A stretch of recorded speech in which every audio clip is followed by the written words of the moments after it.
Hello વિદ્યાર્થી મિત્રો, કેમ છો? બધા મજામાં ને? સરસ. ફરી પાછા આપણે આજે વિડીયો લેક્ચરના માધ્યમથી મળીએ છીએ. આજના લેક્ચરમાં આપણે એક નવું ચેપ્ટર નિશ્ચાયક શ્રેણિક પછીનું જે છે એની JEE માટેની જેટલી એક્સ્ટ્રા થિયરી આવે છે એ બધાનો અભ્યાસ કરવાનો છે. ઓકે, જે આપણી સિરીઝ આખી ચાલે છે તેમાં જોઈએ. અમુક વાત જે ટેક્સ્ટમાં આવી ગયા હશે તે પણ હશે, એટલે એમાં આપણે સમય જાજો નહીં લઈએ. જે એક્સ્ટ્રા પોઈન્ટ હશે તેમાં આપણે વધારે જોશું. ચાલો, પહેલું શ્રેણિકનો જે એક પ્રકાર એટલે નિશ્ચાયક ઇક્વલ નથી, પણ ચોરસ શ્રેણિકમાંથી જ નિશ્ચાયક બને એટલે એવું લખ્યું છે એમાં. આ નીચે લખેલી જ છે લાઈન જો. નિશ્ચાયક એટલે શું હોય તો કે ચોરસ શ્રેણિકમાંથી જ બને, એટલે એમાં રો અને કોલમની સંખ્યા કેવી હોય? સમાન હોય. ચાલો, આ શું છે? ડિટરમિનેન્ટ ઓફ 2. રેડી? અને માનાકમાં બે એમ નહીં બોલી. આ એક કક્ષાનો જે ચોરસ શ્રેણિક હોય એનો નિશ્ચાયક છે. 2 નો નિશ્ચાયક શું થાય? 2. જોજો, માનાક હોત ને તો -2 નો માનાક +2 થાય, પણ અહીંયા -2 નો નિશ્ચાયક શું થશે? -2 જ થશે, પ્લસ નહીં થાય. રેડી? આ માનાક નથી, નિશ્ચાયક છે. લખતી વખતે બોલવાથી ખબર પડે. તમને કોઈ એમને લખીને આપી દે આમ તો આન્સર માનાક સમજો કે નિશ્ચાયક સમજો, તો એ તો તમને આ સાઈડમાં નોંધાઈ ગયું, અથવા બોર્ડ ઉપર હું વર્ક કરતો હોય ત્યારે હું શું બોલું તો તમને ખબર પડે કે ભાઈ નિશ્ચાયકમાં -2, એટલે તમારે સમજવાનું સર આ નિશ્ચાયક છે તો -2 ના -2 જ રહે. માનાક હોય તો +2 થઈ જાય. ચાલો, સેકન્ડ ઓર્ડર ડિટરમિનેન્ટ. આ તો કેનું? ફર્સ્ટ ઓર્ડરનું. એક રો અને એક કોલમ. હવે દ્વિહાર નિશ્ચાયક. દ્વિહાર નિશ્ચાયક, નિશ્ચાયકમાં એ તો ખબર જ છે, આડી હોય ને રો કહેવાય, ઊભી હોય ને કોલમ કહેવાય. દ્વિહાર નિશ્ચાયકનું સાદરૂપ કેમ આપવું તો એ કંઈ કહેવાની જરૂરિયાત નથી, તમને આવડે જ છે. અગ્રવિકર્ણ માઇનસ પ્રતિવિકર્ણ. મતલબ આપણે શું કરીએ? આનું સાદરૂપ આપવું હોય તો A1B2 માઇનસ B1 A2. અગ્રવિકર્ણના ઘટકોનો ગુણાકાર માઇનસ પ્રતિવિકર્ણના ઘટકોનો ગુણાકાર. ધ્યાનમાં રહેશે આ વાત? ચાલો, હવે થર્ડ ઓર્ડર ડિટરમિનેન્ટ. ત્રિહાર નિશ્ચાયક. ત્રિહાર નિશ્ચાયક એટલે 3 રો અને 3 કોલમ હોય, બરાબર? એનું સાદરૂપ તો કે 6 રીતે આપી શકીએ આપણે. પહેલી રોથી, બીજી રોથી, ત્રીજી રોથી, પહેલી કોલમથી, બીજી કોલમથી ને ત્રીજી કોલમથી, એમ 6 રીતે સાદરૂપ આપી શકાય. પણ રેગ્યુલર આપણે જો આ બધી વસ્તુ ટેક્સ્ટમાં ભણી ગયા છે એટલે તમને ખબર જ છે, એટલે સ્પીડમાં લઉં છું. પહેલી રોથી આપણે સાદરૂપ આપતા હોય નિશ્ચાયક, ડિટરમિનેન્ટ, ડેલ્ટા, ડેલ, જે કયો એ કહી શકાય, એટલે આને ડેલ વડે દર્શાવતા હોય તો આમ લખીએ આપણે A1 જે રો જે કોલમ ઢાંકી દઈએ તો શું થઈ જાય? B2 C3 minus C2 B3. પછી ફરજિયાત માઇનસ નિશાન લગાડીએ A2 જે રો જે કોલમ ઢાંકી દઈએ શું થઈ જાય? B1 C3 minus C1 B3. લાસ્ટમાં આપણે A3 જે રો જે કોલમ ઢાંકી દઈએ તો શું થઈ જાય? B1 C2 minus C1 B2. આ રીતે આપણે નિશ્ચાયકનું સાદરૂપ આપીએ છીએ. ટોટલ 6 રીતે સાદરૂપ આપી શકાય. પહેલી રોથી, બીજી રોથી, ત્રીજી રોથી, પહેલી કોલમ, બીજી કોલમ ને ત્રીજી કોલમ. જો એ વખતે નિશાની શું હોય એ પણ કહી દઉં. જો આપણે પહેલી રોથી સાદરૂપ આપ્યું એટલે પ્લસ માઇનસ પ્લસ. રેડી ને? A1 પ્લસ લીધા, A2 માઇનસ ને A3 પ્લસ. પછી બીજી રો તો માઇનસ પ્લસ માઇનસ, ત્રીજી રો તો પ્લસ માઇનસ પ્લસ. યાદ આમ રખાય, એ પહેલી નિશાની કઈ? પ્લસ. પ્લસની બાજુ માઇનસ ને માઇનસની બાજુ પ્લસ, જ્યાં દેખાય તે સેટ કરી શકો તમે. રેડી? એ લખેલું જ હશે, જોઈએ આપણે. આ રહ્યું સાદરૂપ આપતી વખતે નિશાની એમ કરીને આપો એટલે લખેલો જ છે આખો. રેડી? એમ છતાં આપણે જે પહેલી રોની મદદથી સાદરૂપ આપ્યું. ઓકે, આ છે નિશ્ચાયકનું સાદરૂપ આપવાનું એક સારસની રીત પણ છે. એ શું છે એ પણ સાથે સાથે સમજાવી દઉં, ધ્યાન રાખજો. જો આમ હોય A1 A2 A3 B1 B2 B3 C1 C2 C3. આને એક સારસની રીતે સાદરૂપ આપી શકાય. સારસની રીતે એટલે શું? એમાં પહેલી જે કોલમ છે એને ફરી પાછી લખવાની, એટલે A1 B1 C1. બીજી કોલમ એ લખવાની A2 B2 C2. બસ, ત્રીજી કોલમ નહીં લખવાની. હવે છે ને આનો આમ ગુણાકાર કરવાનો, ધ્યાન રાખજો. આનો આની સાથે, આનો આની સાથે, આની સાથે, આની સાથે, આમ ક્રોસ વિકર્ણ જેવું બને. એટલે જો આમ થાય A1 B2 C3 plus A2 B3 C1 plus A3 B1 C2 minus નિશાની. હવે તમારે આ બાજુ ગુણાકાર કરવાનો. હવે ગુણાકાર ક્યાંથી કરશો? A3 થી, ધ્યાન રાખજો. આ જે હું એરો લગાવું છું તમને ધ્યાનમાં આવી જતા હશે. એટલે A3 B2 C1 plus A1 B3 C2 plus A2 B1 C3. આ તે પણ તમે નિશ્ચયકનું સાદરૂપ આપી શકો. ઉપર જે લખ્યું છે આ સારસની મેથડ થઈ આપણી, બરાબર છે. આ રીતે આપણે સાદરૂપ આપી શકીએ, પણ આ બહુ ઓછું ક્યારેક જરૂર પડે તો. બાકી મેજોરિટી આપણે ઉપયોગ ઉપરની સાદી પદ્ધતિ છે એનો જ કરતા હોઈએ છીએ. ઓકે, ચાલો નોટ કરી લો આ પોઈન્ટ. આગળ વધીએ. ઉપનિશ્ચાયક અને સહઅવયવ તમે જાણો છો ઓલરેડી શું છે, ખાલી હાઇલાઇટ કરી દો એકવાર. ટેક્સ્ટમાં આવી ગયો એટલે બધાને ખબર છે. ઉપનિશ્ચાયક કોઈક બટા ઉપનિશ્ચાયક અને સહઅવયવ.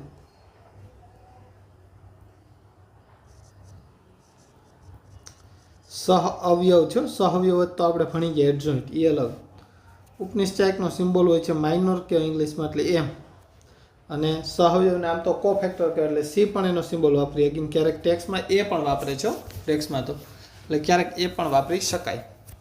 હજુ એ શું હોય બેટા? એક નિશ્ચાયક છે, એમનો રેન્ડમલી રકમ લખું છું 358271 -3 0 અને 6. ચાલો, હવે કોઈ આપણને એમ પૂછે કે ભાઈ 5નો ઉપનિશ્ચાયક જણાવો, તો એનો સિમ્બોલ સમજી લેજો પહેલાં.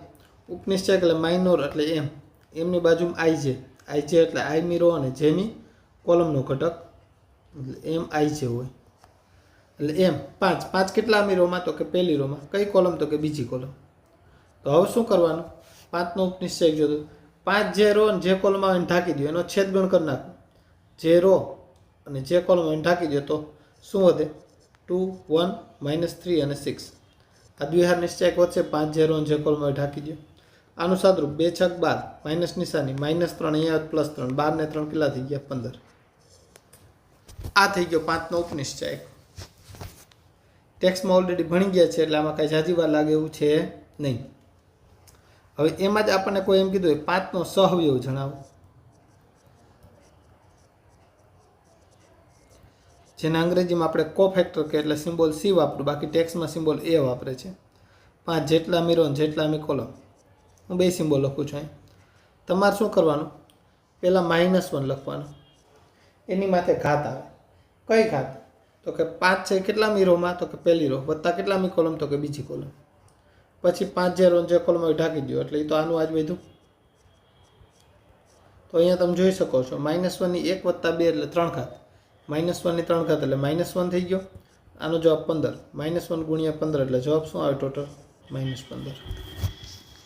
ધ્યાનમાં રહેશે આ વાત. ઉપનિશ્ચાયક અને સહઅવયવ CIJ અથવા તો AIJ જે સિમ્બોલ વાપરો એ વાપરી શકીએ આપણે. રેડી? ઉપનિશ્ચાયક માંગ્યો હોય ઈ જે રો જે કોલમ ઢાંકી દેવાનો. સહઅવયવ માંગ્યો હોય તો આગળ -1 લગાડવાનો. એટલે વન ટાઈપ ઓફ એક બેટા આ ફોર્મ્યુલા બની ગયું. તો ઓલવેઝ CIJ = શું થઈ જાય? તો કે -1ની i + j ઘાત MIJ. આ જ વસ્તુ આપણને 2x2માં પૂછ્યું. સમજો એટલું જ હોત તો સર 3 5 2 7. અને કોઈ એમ કે 5નો ઉપનિશ્ચાયક એટલે સિમ્બોલ લખું M12, તો સીધું જ 5ને ઢાંકી દો. શું વધે? ખાલી 2 જ વધે કે નહીં? 5 જે રો જે કોલમ ઢાંકી દો 2 વધે. એ જગ્યાએ C12 કીધા હોત તો -1ની 1 + 2 ઘાત. 5 જે રો જે કોલમ ઢાંકી દો તો 2, તો -2 આવે. સમજાય છે? આ ટેક્સ્ટમાં આવી ગયો એટલે ધ્યાનમાં જ હશે. જોઈએ આપણે નિશ્ચાયકના કોઈ ખાસ ઘટક AIJ આગળ છેદતી હાર અને સ્તંભનો લોપ કરતા જે નિશ્ચાયક બાકી રહે તેને તે ઘટકનો ઉપનિશ્ચાયક કહે છે. અહીં કેમ 5 હતા? 5 જે રોમાં જે કોલમ આવતા તેને આપણે ઢાંકી દીધા હતા, આમ કરીને આમ. રેડી? ચાલો, સહઅવયવ માટે શું કરવાનું? -1ની i + j ઘાત લગાડવાની, MIJ. એટલે શું થઈ ગયું કહેવાય? સહઅવયવ. રેડી? જેમ કે કોઈ આપણે 3x3 આખો હોત તો એમાં 1 1નો ઉપનિશ્ચાયક અને સહઅવયવ લખેલા છે, પણ મેં ઉપર તમને આ ઉદાહરણ દ્વારા સમજાવ્યું એટલે ધ્યાનમાં આવી ગયું છે. ઓકે, નોટ કરી લો. ચાલો આ પોઈન્ટને. એની પછી આગળનો પોઈન્ટ જોઈએ. ઇમ્પોર્ટન્ટ નોટ આપેલી છે. કોઈ પણ રો કે કોલમના અનુરૂપ ઘટકો સાથે તેના અનુરૂપ અવયવોનો સહઅવયવોની વાત હોવી જોઈએ. સહઅવયવોનો ગુણાકાર કરીને સરવાળો કરતાં નિશ્ચાયકનું મૂલ્ય મળે છે. શું કહેવા માગે છે એ વાત કરું તો બેટા કોઈ એક નિશ્ચાયક હોય આમ A11 A12 A13 ટેક્સમાં આવી ગયેલી વાત છે એટલે આમ તો તમે તરત સમજી જશો. આર તે કોઈ એક નિશ્ચાયક છે. હવે તમને આમાં મજા આવે પસંદ કરો કાં પહેલી રો બીજી રો ત્રીજી રો અથવા પહેલી કોલમ બીજી કોલમ ને ત્રીજી કોલમ. ચલો અત્યારે હું ત્રીજી રો ઉપર વાત કરું છું. તો ત્રીજી રોમાં જે A31 છે એની સાથે એનો જ સહઅવયવ એટલે કેપિટલ A31 વડે મેં કીધું ને સી વડે પણ દર્શાવી શકે ને કેપિટલ વડે દર્શાવી કેપિટલ એ વડે દર્શાવી શકે એટલે હું કેપિટલ એ સિમ્બોલ વાપરું છું. A32 સાથે એનો સહઅવયવ કેપિટલ A32. A33 સાથે એનો સહઅવયવ કેપિટલ A33. ઘટકનો એના સહઅવયવ સાથે ગુણનફળ નો તમે સરવાળો કરો એટલે આ સાદરૂપ તમારું ડેલ્ટા જે જવાબ હોય ને એના જેટલું થાય. આમ કહેવા માગે છે આ પહેલી નોંધ. નિશ્ચાયકની કોઈ પણ રો કે કોલમના અનુરૂપ ઘટકો સાથે તેમના અનુરૂપ સહઅવયવોનો ગુણાકાર કરીને સરવાળો કરતાં નિશ્ચાયકનું મૂલ્ય મળે. સમજાણી આ વાત? ટેક્સમાં આવી ગયેલી છે એટલે તમને ખબર હશે. હવે મિત્રો એમાં એવું થાય સમજો કે હું છે ને લઉં બીજી કોલમ અથવા બે રો ઉપર વાત કરીએ રો ઉપર લઉં હું બીજી રો સમજો A21 A22 અને A23 અને એની સહઅવયવ પહેલી અથવા ત્રીજી રોના લઉં. સમજો પહેલી રોના લઉં A11 A12 A13 આનો ગુણાકાર કરીને સરવાળો કરું તો 100% આનો જવાબ 0 આવે. સમજાય છે? રો અન્ય લીધી અને એને સહઅવયવ અન્ય રોના લીધા અને ગુણનફળ કર્યું અને એનો સરવાળો કર્યો જવાબ શું આવે? 0. બીજો પોઈન્ટ કોઈ પણ રો કે કોલમના ઘટકોનો અન્ય રો કે કોલમના સહઅવયવ સાથે ગુણાકારથી સરવાળો કરતા શું થાય? જવાબ 0. પછી કોઈના મનમાં એવો સર આપણે રો પહેલી લઈએ કોલમ બીજી લઈએ તો બટ એનો કોઈ નિયમ નથી એમને મટકળ એમનો જવાબ આવે કે તમે રો અન્ય લ્યો ને કોલમ અન્ય. એવું નહીં. રો હોય તો એને એ જ રોના સહઅવયવનો ગુણાકાર કરીને સરવાળો કરશો ને તો ડેલ્ટા મળશે. અન્ય રોના સહઅવયવનો ગુણાકાર કરીને સરવાળો કરશો જવાબ 0 આવશે. સેમ વસ્તુ કોલમ માટે પણ. ઓકે, પણ ઘટક રો ના હોય ને સહઅવયવ કોલમ ના હોય તો એવો કોઈ નિયમ છે નહીં, એનાથી કાંઈ ભેગું થાય નહીં આપણું. ચાલો ત્રીજો મહત્વનો નિયમ, ડીના દરેક ઘટકના સહઅવયવથી બનતા નવા નિશ્ચાયક ડી' નું મૂલ્ય હંમેશા ડીના મૂલ્યની n-1 ઘાત થાય. ખાસ IMP વાત.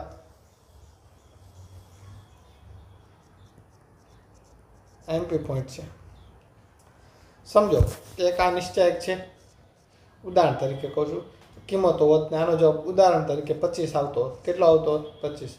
તો એના સહઅવયવથી જે નવો નિશ્ચાયક બનાવવું A11 A12 A13 A21 A22 A23 A31 A32 A33 તો આનું મૂલ્ય કેટલું થાય? આ નવો D' કીધો અથવા D1 કયો જે કયો. તો જૂનો જે નિશ્ચાયક હતો એની n-1 ઘાત. n એટલે કક્ષા. જેમ કે 25 જવાબ હોય કક્ષા 3 હોય 3માંથી 1 છેદ 2 25 નો વર્ગ 625 જવાબ આવે. આમ કહેવા માગે છે ત્રીજો પોઈન્ટ. સમજાય છે? હંમેશા નવા નિશ્ચાયક દરેક ઘટકોના સહઅવયવથી બનતા નવા નિશ્ચાયકનું મૂલ્ય મૂળ નિશ્ચાયકની n-1 ઘાત થશે. n એટલે કક્ષા. રેડી? નોટ કરો આ પોઈન્ટને.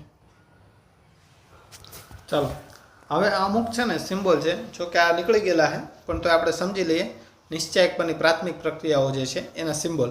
પછી આપણે નિશ્ચાયકના ગુણધર્મ જોવાના છે, એમાં એનો ઉપયોગ કરો ને એટલે હું સમજાવું છું હરેક સિમ્બોલ. જો હું શું છે ને ઉદાહરણ દ્વારા જ વાત કરું. કોઈ એક નિશ્ચાયક હોય એમને રેન્ડમલી રકમ લખું છું 3 5 7 2 1 4 6 9 અને 10 ગમે મેં રેન્ડમલી લખ્યા છે. હવે મને એવું થયું કે મારે બીજી અને પહેલી રોને અદલ બદલ કરવા છે તો સિમ્બોલિક શું છે એ ખાલી તમને કહેવા માગું છું. હું આમ લખું ને R1 વિરુદ્ધ R2 એટલે હું થયું R1 ને મારે R2 ની જગ્યાએ લખવાનું, R2 ને R1 ની જગ્યાએ, એટલે નવો નિશ્ચાયક આવો બની જાય. શું થઈ જશે? R1 છે ને એ R2 થઈ જશે એટલે 3 5 7 2 1 4 6 9 10. એ જગ્યાએ મેં આમ લખ્યું હતું C2 વિરુદ્ધ C3 એટલે બીજી અને ત્રીજી કોલમની અદલ બદલ. પહેલી કોલમ એમને 7 4 10 5 1 9. હું ખાલી સિમ્બોલ કહેવા માગું છું કે આનો મતલબ તમને ખબર હોવી જોઈએ. તો પહેલું ધ્યાનમાં આવે છે? યસ ઓર નો?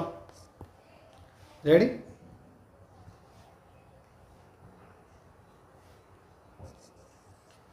આમ હોય. હવે બીજું, આમાંનામાં હું તમને એમ કહું કે સર આપણે જે પહેલી જે રો રહી ને એને આપણે છે ને 2 વડે ગુણવા છે. તો R1 પરની ક્રિયા 2R1 આમ. તો હવે જોવો જોઈએ નવો નિશ્ચાયક જે છે એ શું બનશે? D1 Δ1 જે કંઈ નામ આપો. પહેલી રોને 2 વડે ગુણ નાખો. 3 2 6 2 5 10 7 2 ને 14.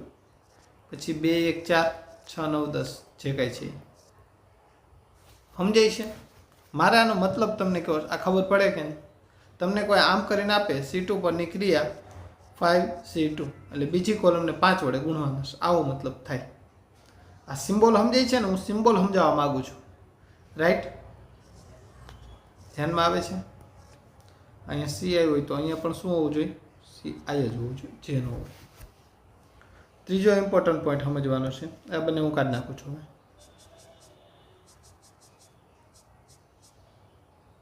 ચાલો ત્રીજો સિમ્બોલ ખાસ જોજો. હવે મને એવું લાગ્યું કે મારે છે ને R1 પર ક્રિયા કરવી. શું? R1 માંથી R2 ને મારે છે ને 2 વડે ગુણીને બાદ કરવા છે. R1 - 2R2 આમ. R1 પરની ક્રિયા શું? R1 માંથી R2 ને મારે 2 વડે ગુણીને બાદ કરવા છે. આ એનો સિમ્બોલ થયો. સમજાય કે નહીં?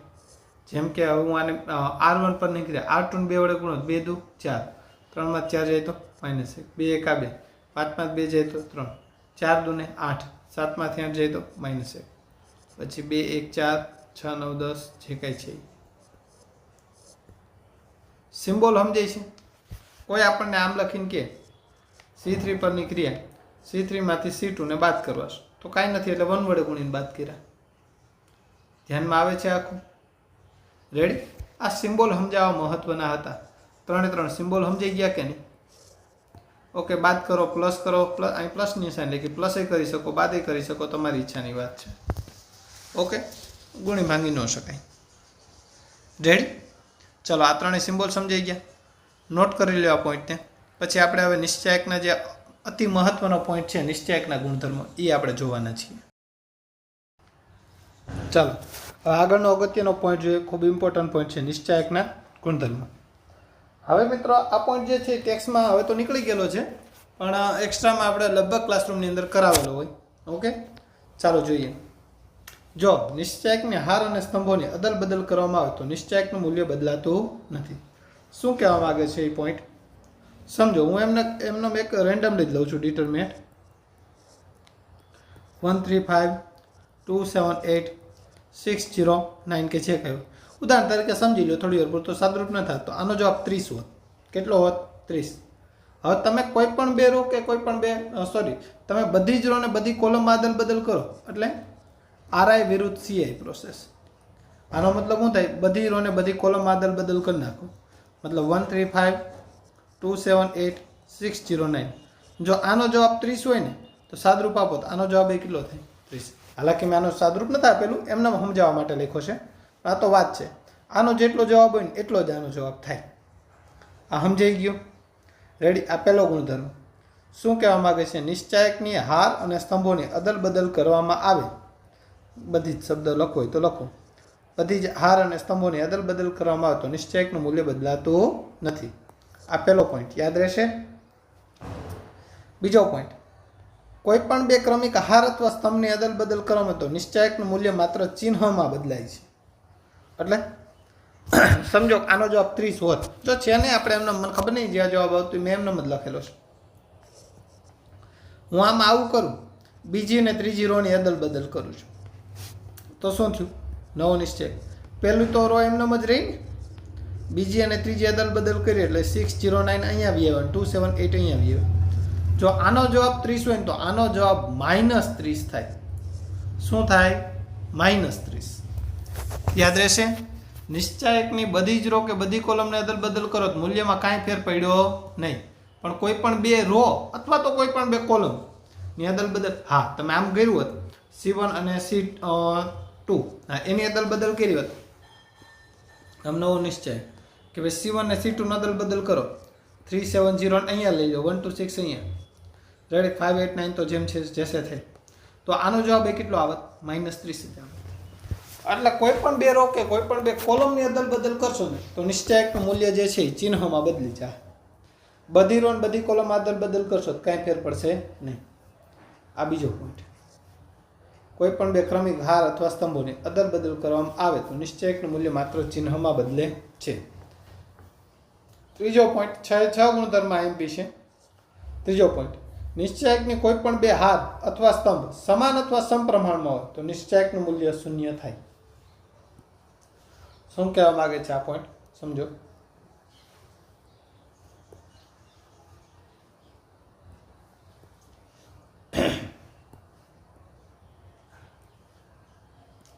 જો એક નિશ્ચયક હું આમ લખું 135 2700 છે કયું આ 135 આનું તમારે સાદરૂપ આપવું હોય તો આપી લેવાનું છૂટ આનો જવાબ શું આવે 0 કેમ સર પહેલી ને ત્રીજી રો સરખી થઈ ગઈ કે નહીં કોઈ પણ બે રો સમાન હોય અથવા સમપ્રમાણમાં હોય જો એમાં તેઓ આ 135 હોય આ 27100 જે કાંઈ મેં લખ્યા હું આને છે ને ડબલ કરી નાખું એટલે 2 6 અને 10 પહેલી ત્રીજી રો સમપ્રમાણમાં છે કે નહીં તો કે હા કંઈક કોમન કાઢો એટલે બે સરખા થઈ જાય છે ને તો કે હા તો આ નિશ્ચયકનું મૂલ્ય 100% શું થાય 0 એટલે નિશ્ચયકની કોઈ પણ બે રો અથવા તો કોલમમાં લાગ્યો એવું નથી રોમાં જ એટલે અહીં હાર અથવા સ્તંભ બે લખ્યું છે કોઈ પણ બે હાર અથવા કોઈ પણ બે સ્તંભ સમાન અથવા સમપ્રમાણમાં જણાય તો 100%ની વાત છે નિશ્ચયકનું મૂલ્ય શું થઈ જશે 0 આ વાત નોટ કરી લેજો ઓકે ખૂબ અગત્યની વાત હતી આ પણ ચાલો એની પછી ચોથો ગુણધર્મ ઉપર આપણે આગળ વધીએ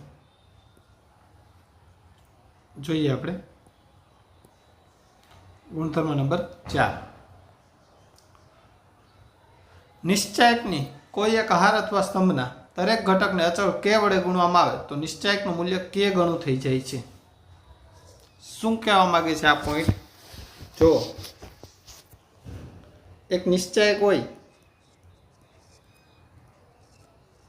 1 3 5 2 7 8 3 6 4 જે કાંઈ લખવું હોય બરાબર સમજો આનો જવાબ 30 આવે છે ઉદાહરણ તરીકે કેટલો આવે છે 30 હવે આપણે એવું નક્કી કરીએ કે સર આની બીજી કોલમ છે ને એને આપણે 3 વડે ગુણવા છે C2 પર પ્રોસેસ કરવી છે શું C2 ને આપણે 3 વડે ગુણવા છે તો નવો નિશ્ચયક થઈ જાય ને Δ1 C2 ને તમે 3 વડે ગુણો આ એમ નમ 3 તેરી 9 7 તેરી 21 6 તેરી 18 તો હવે આનો જે જવાબ આવશે એ કેટલો હશે પહેલા કેટલો હતો 30 કોઈ એક રોને કે કોલમને તમે 3 વડે ગુણો જવાબ નહીં 3 વડે ગુણવો પડે આનો જવાબ 90 આવે જો આનો જવાબ 30 હોય તો સમજાય છે આનો જવાબ 40 હોય 40 તેરી 120 સમજાય છે હું જે કહેવા માંગુ હોય નિશ્ચયકની કોઈ એક હાર અથવા સ્તંભના દરેક ઘટકને કોઈ એક હાર કે કોઈ એક કોલમ એને k વડે ગુણો આખો જવાબ કેટલા ગણો થઈ જાય k ગણો અહીંયા કેમ આપણે બીજી રોને 3 વડે ગુણ્યા બીજી કોલમને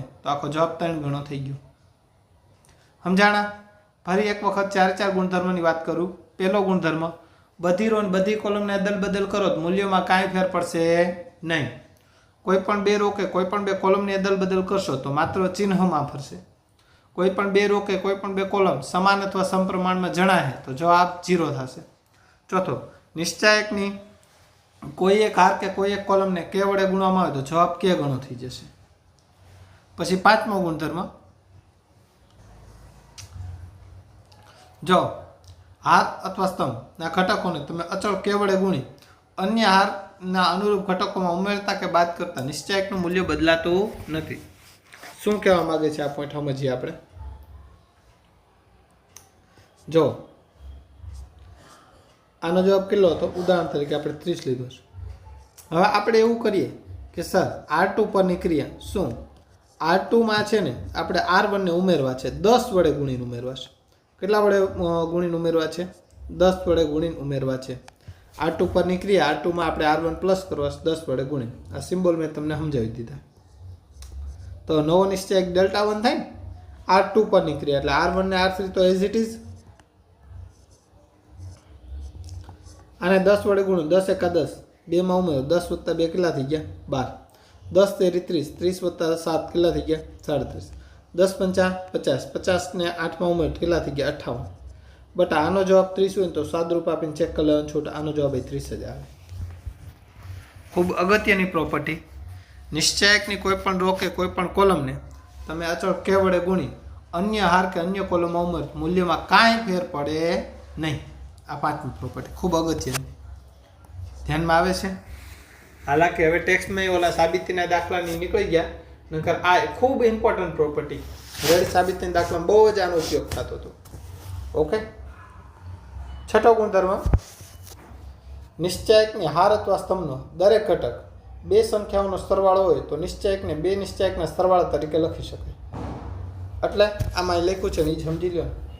જો આમ લખ્યું હોય a plus alpha b plus beta c plus gamma p q r u v w, તો આ એક નિશ્ચાયકનો હું બે નિશ્ચાયક લખી શકું. એમાં જેમાં સરવાળો છે ને એ બેને અલગ પાડવાના, બાકી બે એમનો. બીજી રીતે કેવું હોય તો હું આમ બોલી શકું, એક નિશ્ચાયકના મારે બે ટુકડા કરવા હોય ને તો બે રો કે બે કોલમને એમને રહેવા દેવાના. અહીંયા જો આ બીજી ને ત્રીજી એમને રહેવા દીધીશ, પહેલી રોના બે ભાગ પાડવાના. એટ એ ટાઈમ તમે કોઈ એક રો એક કોલમને તોડી શકો. આ સમજાઈશ તમને? ચાલો હું આવું કહેવા માગું છું, સમજો. આ જ વાત આમ હોત, હું બીજી રીતે વાત કરું, સાંભળો. આમ એનું પરિવર્તિત સ્વરૂપ છે, એ રીતે જ આપણે વાત કરીએ. જો અહીંયા આમ હોય a b c p q r u v w plus alpha beta gamma p q r u v w. નિશ્ચાયકનો સરવાળો ક્યારે શક્ય બને? કે જ્યારે કોઈ પણ બે રો કે કોઈ પણ બે કોલમ સમાન હોવી જોઈએ. જેમ કે આમાં બીજી ને ત્રીજી રો સમાન છે, સરવાળો કરો તો બીજી ને ત્રીજી રો એઝ ઇટ ઇઝ લખી નાખવાની.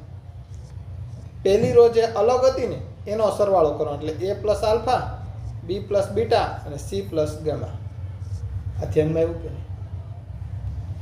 આ એનું સરવાળાનો જે ગુણધર્મ છે એનું પરિવર્તિત સ્વરૂપ છે. બરાબર, ઉપયોગ આપણે આમ પણ કરવાનું થાય, ધ્યાન રાખજો. એવું હોત a1 plus a2, b1 plus b2, c1 plus c2, પછી અહીંયા p1 plus q1, p1 plus p2, પછી q1 પ્લસ q2 અને r1 પ્લસ r2. અને અહીંયા સમજી લો UVW હોત તો નિશ્ચાયકને એટ એ ટાઈમ કોઈ પણ એક રો કે એક કોલમને હું તોડી શકું, બેયને ન તોડી શકું. સમજાય છે વાત આખી? ચાલો હું એમ કહું કે મારે પહેલી રોને તોડવી છે તો બીજી ત્રીજી રો એમને રાખવી પડે. p1 plus p2, q1 plus q2, r1 plus r2, UVW. p1 plus p2, q1 plus q2, r1 plus r2, UVW. અહીંયા હું બે ભાગ પાડી શકું, a1 b1 c1, a2 b2 c2. પછી પાછા આને મારે બે ભાગ પાડવો હોય તો બે ભાગ પાડી શકું. આ સમજાય છે? આ થયું નિશ્ચાયકના છઠ્ઠો ગુણધર્મ. ટોટલ 6 ગુણધર્મ, 6 IMP છે. ફરી એક વખત જોઈ લો. પહેલું આપણે એમ કીધું, નિશ્ચાયકની બધી જ રો અને બધી જ કોલમ આદલ બદલ કરવામાં આવે તો નિશ્ચાયકના મૂલ્યમાં કાંઈ ફેર પડતો નથી. કોઈ પણ બે રો કે કોઈ પણ બે કોલમની અદલ બદલ કરો તો નિશ્ચાયકનું મૂલ્ય ચિહ્નમાં ફરે. કોઈ પણ બે રો કે કોઈ પણ બે કોલમ સમાન અથવા સમપ્રમાણમાં જણાય તો નિશ્ચાયકનું મૂલ્ય 0 થાય. એની પછી નિશ્ચાયકની કોઈ એક રો કે કોઈ એક કોલમને કે વડે ગુણવામાં આવે તો મૂલ્ય કે ગણું થઈ જાય. કોઈ પણ એક રો કે કોઈ પણ એક કોલમને ગમે એટલા વડે ગુણી અન્ય રો કે અન્ય કોલમમાં ઉમેરવામાં આવે તો મૂલ્યમાં કાંઈ ફેર પડતો નથી. અને છઠ્ઠો ગુણધર્મનું સ્વરૂપ, એનું સરવાળો, નિશ્ચાયકના સરવાળાનું જે ગુણધર્મ છે એનું પરિવર્તિત સ્વરૂપ પણ આપણે જોઈ લીધું. નોટ કરી લો આ પોઈન્ટ. એમાં પણ આપણે જોઈ લઈએ કોન્સેપ્ટ બુકમાં. નિશ્ચાયકના સરવાળાના ગુણધર્મનું પરિવર્તિત સ્વરૂપ. મેં કીધું એમ, નિશ્ચાયકનો સરવાળો ક્યારે થાય? જ્યારે કોઈ પણ બે રો કે કોઈ પણ બે કોલમ સમાન હોય અને સરવાળો કરો ત્યારે એને નહીં બતાવવાનું, જે અલગ હોય ને એના ઘટકોનો જ આપણે સરવાળો કરવાનો થશે.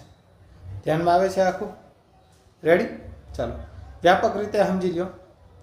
આ રીતે હોય, હું એમ કહું કે એક નિશ્ચાયક છે dr કરી, એમાં f of r, g of r, h of r, આ r વાળા ટર્મ છે. બાકી બધા એમને જ છે. સમજી લો કે આમ હોત a b c x y z. પછી આપણે એમ કોઈ કે સિગ્મા r = 1 to 5 dr, તો મારે સિગ્મા લગાડવાનું થાય કેમ લગાડવાનું થાય? ફક્ત પેલું જે આર વાળું જે છે ને એ ટર્મને જ લગાડવાનું થાય. સમજાય છે? બાકી જ બધું એમનેમ જ રહે, કારણ કે એનો તમે દર વખતે સરવાળો કરશો તો એ તો એઝ ઇટ ઇઝ જ રહે, કારણ કે 2 રો કે 2 કોલમ સમાન હોય એને એમનેમ જ રાખવાના છે. ત્રીજું જે અલગ છે એનો જ સરવાળો થશે. આ સમજાય છે કે નહીં? ઠીક છે, બહુ એટલે બધી જરૂર નથી પડતી, પણ ક્યાંક આડો આવે તો ખબર હોવી જોઈએ આપણને. સિગ્મા આપવાનું થાય તો જે આર વાળા ટર્મ છે ડીઆર લખ્યું એટલે આર વાળા ટર્મને જ આપવાના. ઓકે, ચાલો આ થયું નિશ્ચાયકના ગુણધર્મના સરવાળાનું પરિવર્તિત સ્વરૂપ. ચાલો મિત્રો, ધ્યાન રાખીએ આપણે. જો આજનો લેક્ચર અહીં સુધી રાખીએ છીએ આપણે. શરૂઆતમાં સૌથી પહેલાં આપણે નિશ્ચાયકની સામાન્ય વાત કરી, વિહાર નિશ્ચાયક, ત્રિહાર નિશ્ચાયક, એનું સાદરૂપ કેમ આપવું એની બધી ચર્ચા થઈ આપણે.